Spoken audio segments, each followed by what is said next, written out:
Hello everyone, my name is Paula Bellon. I'm a speech language therapist and PhD student from Spain, and I'm going to present you this study that I developed with Silvia Nieva called Multilingual Families Living in Spain, Opinions on Professional Practices.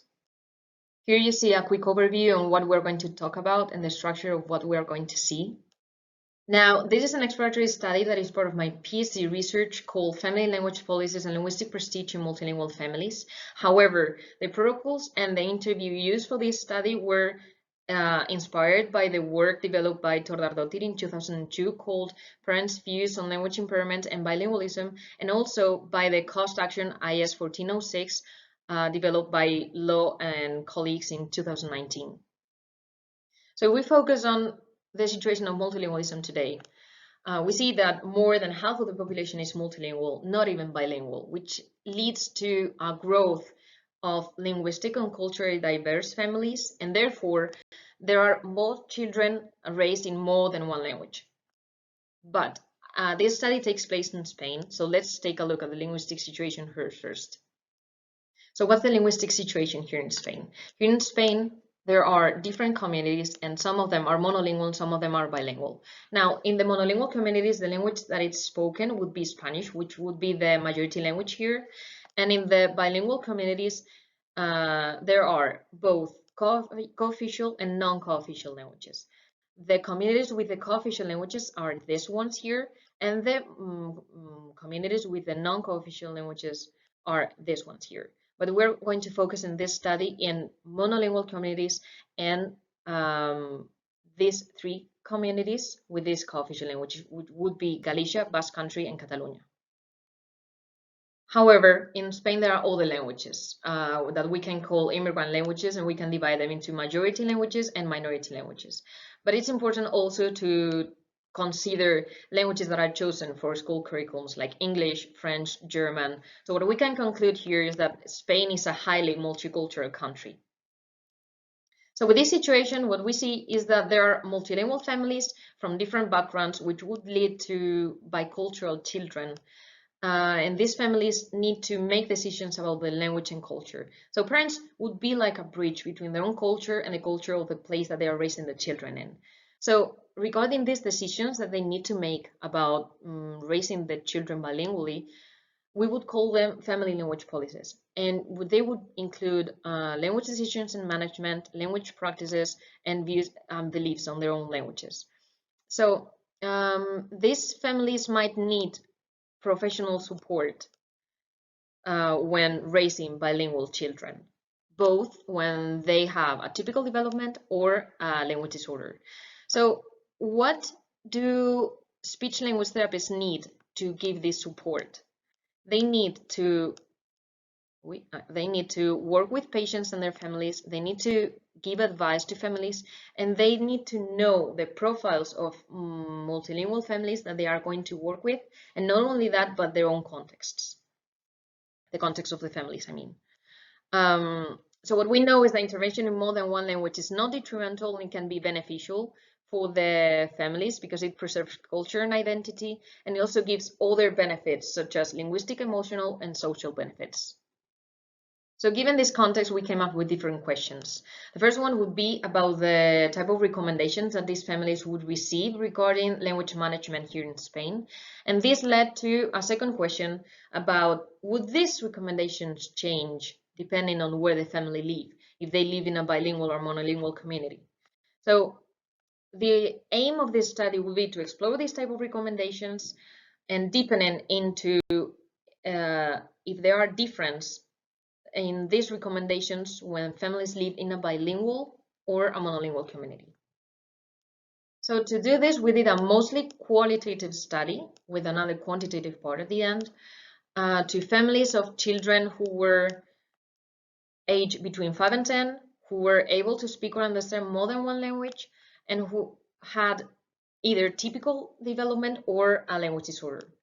Now, to do this, we conducted semi-structured interviews to parents that were online through video calls, but it was important that the families were living in Spain by the time that the study was taking place.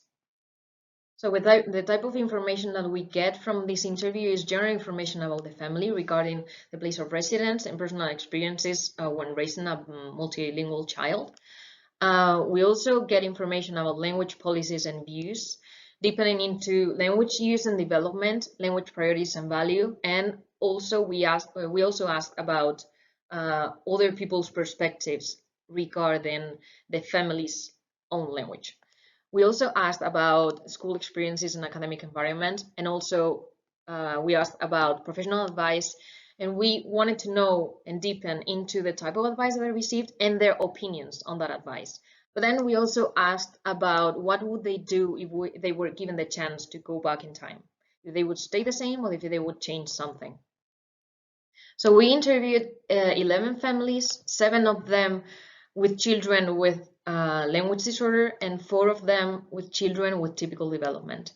Now, if we divide these families into the place that they live in, we see that 6 of them lived in a monolingual community, while 5 of them live in a bilingual community. And the languages spoken in the families from the monolingual community was English, German, Bulgarian, Dutch, Chinese, Romanian, Italian, and French, while the languages of the people from the bilingual community were Galician, Euskera, and Catalan as the co-official languages, and Dutch, English, Chinese, and German as other languages.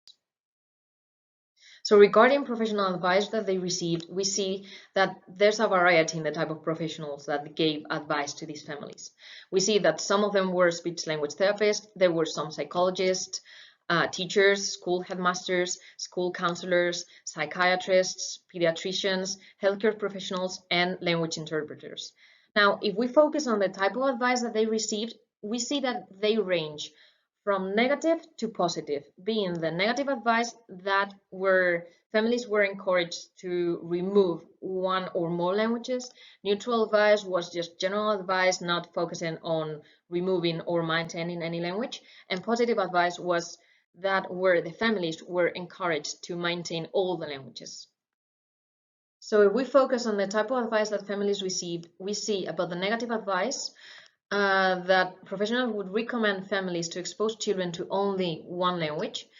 They would recommend them to expose children first to the community language, and then once it was set, expose the children to the second language, which would be the mother tongue in this case.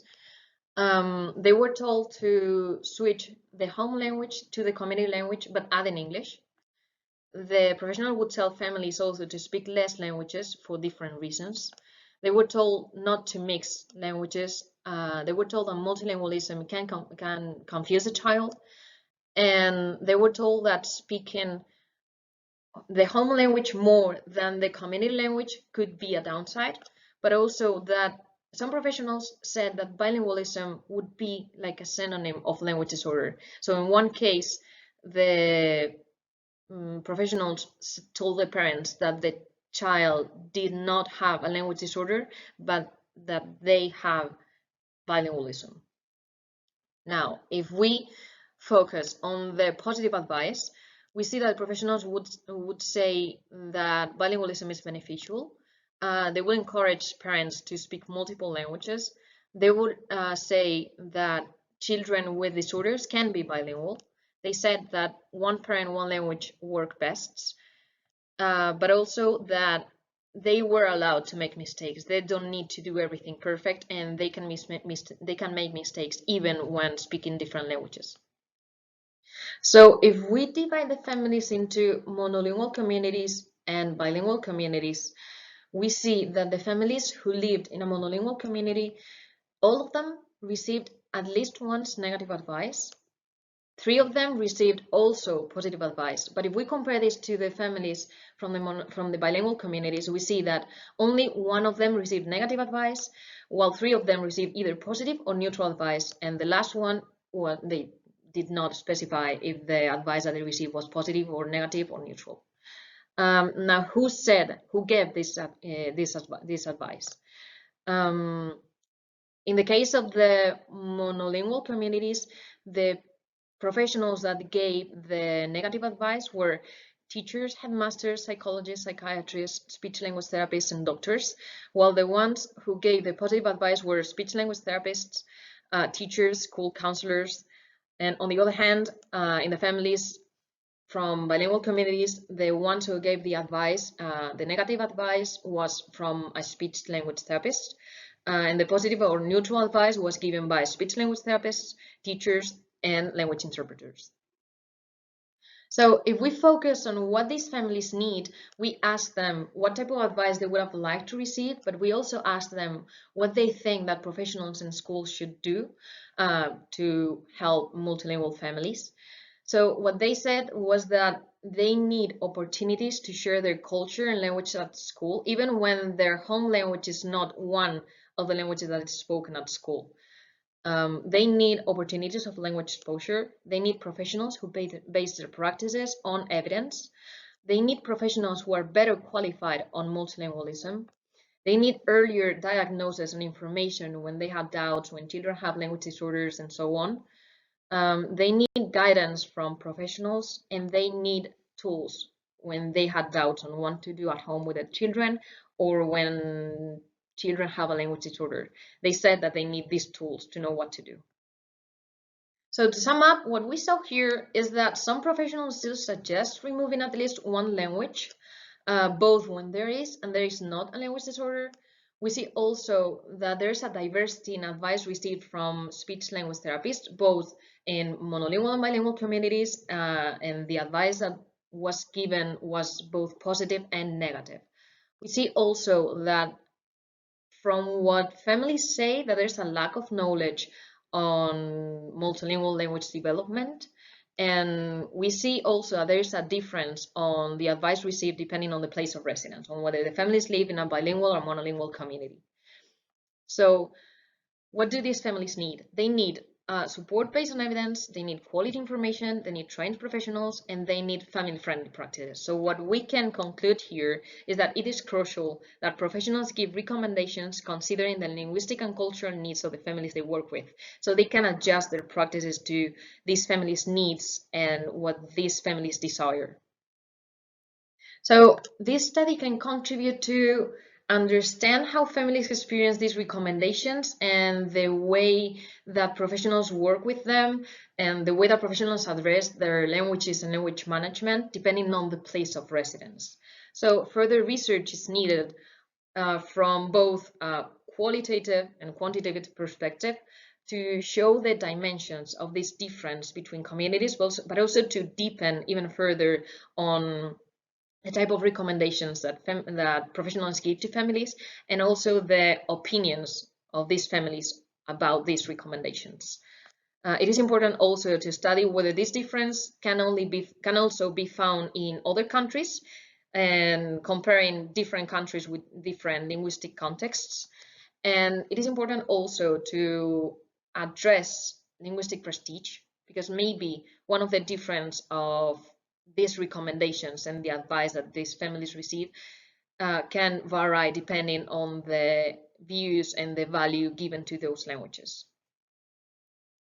So here you have the reference list if you want to take a look at it. And here are more references. So thank you very much for your time and your attention. If you have any questions or you have any comment or suggestions, you can write to me anytime. You have my email there, and I'll be happy to answer any question that you have.